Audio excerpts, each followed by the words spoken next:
All right, let's jump right into it. Today, we're exploring an absolutely vibrant, mystical realm as we break down the epic narrative structure of Chronicles of Lumina, the Echo of Eternity. It's a classic, high-stakes clash between light and darkness, and trust me, it's quite the ride.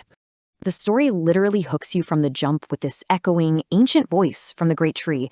Welcome, child of Lumina. You have been chosen for a great destiny. Instantly, the monumental stakes are set.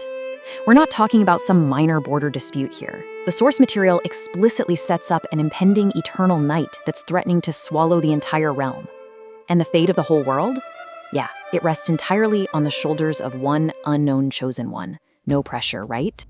Now, the architect behind this beautifully constructed world is Gideon Moise. In this explainer, we're going to unpack Nueze's exact sequence of events.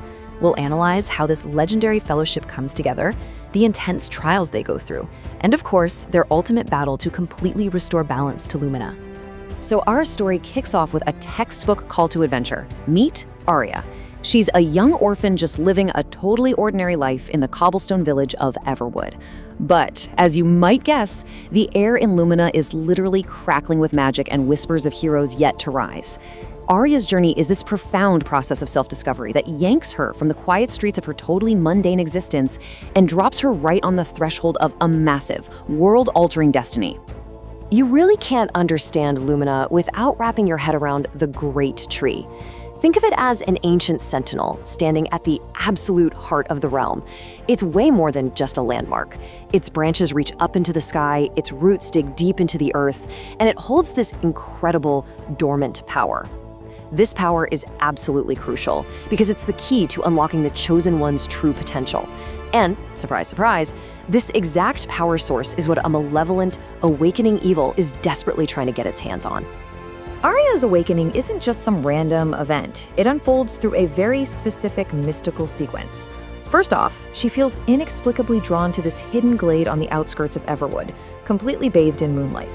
While she's there, she stumbles upon a weathered leather tome tucked away in a forgotten alcove. She reaches out, traces the intricate symbols on the cover, and boom, the ancient runes start glowing, and this dormant magic inside her is forcefully awakened. It's one of those serendipitous encounters that permanently rewires the fabric of her reality. But listen, no hero can carry the weight of the entire world on their own. The narrative makes this super elegant shift from a solo awakening right into the formation of a fellowship. Aria desperately needs allies to help her bear the immense weight of this newfound power and to survive the incredibly treacherous path ahead. So the story brilliantly introduces a cast of characters, and they aren't just random folks she meets on the road. They're these carefully crafted archetypes designed to perfectly balance out the group's dynamics. Noese genuinely shines here by giving every member a crucial tactical and thematic role. First, we have Kael, the haunted warrior. He brings an absolutely unwavering resolve and unmatched swordsmanship to the table. Then, stepping into the role of the wise sage is Elara, who is armed with ancient wisdom and some seriously potent magical incantations. And finally, rounding out the whole crew, we have Thorne. He's the trickster rogue throwing out illusions, wielding deadly daggers, and using a quick wit that perfectly slices through all the heavy tension.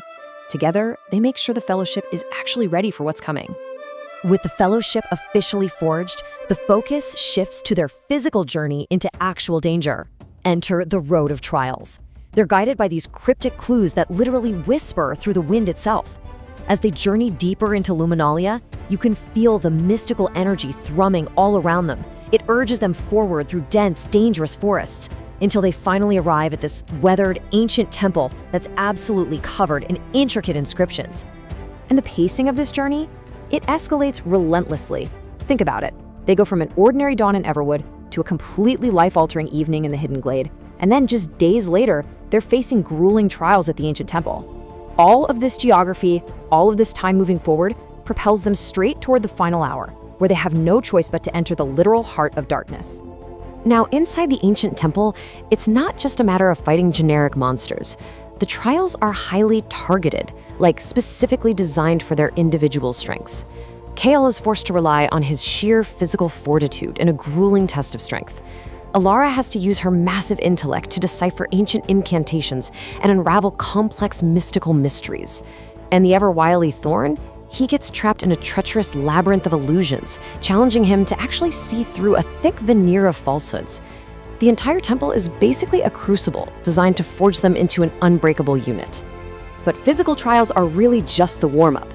After they successfully defeat this towering, scale-covered forest guardian and fight off a horde of shadow minions, the group descends into the abyss. And here, the biggest threat isn't physical anymore.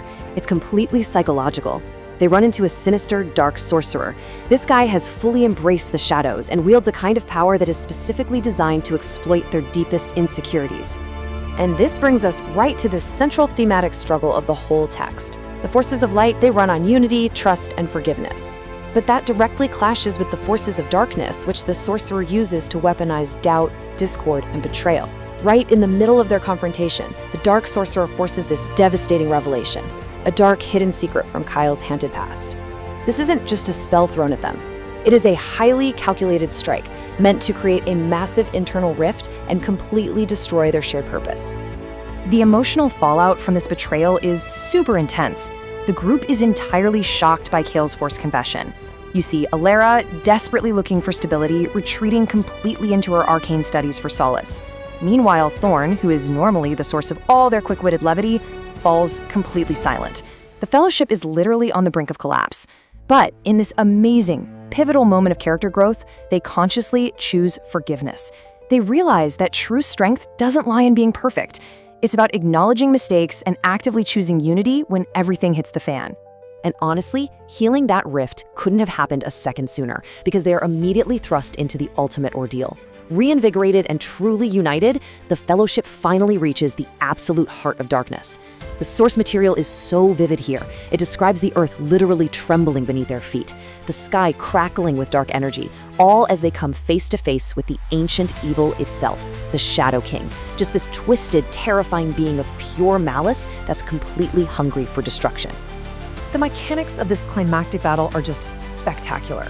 The Fellowship fights as a single, perfectly synchronized organism. Aria draws on the primal force of Lumina, unleashing these massive bolts of pure magic. Kael steps up, fiercely parrying the Shadow King's devastating blows. Elara is right there weaving a glowing protective shield that deflects the dark magic, while Thorne dances nimbly through the shadows, landing his daggers with absolutely unerring accuracy. Every single archetype executes their role flawlessly. And because their unity is now unbreakable, they don't just hold the line, they completely overpower the Shadow King, banishing him back into the void forever. With the ancient evil banished once and for all, the Fellowship channels their combined magic to heal and restore the great tree, completely ending the threat of the eternal night. The light of Lumina is finally completely secure. But as we reflect on this incredible victory, it leaves us with a lingering thought. If shadows are always cast by light, then, as one as Lumina shines brightly, will a new darkness always be waiting to echo back from eternity?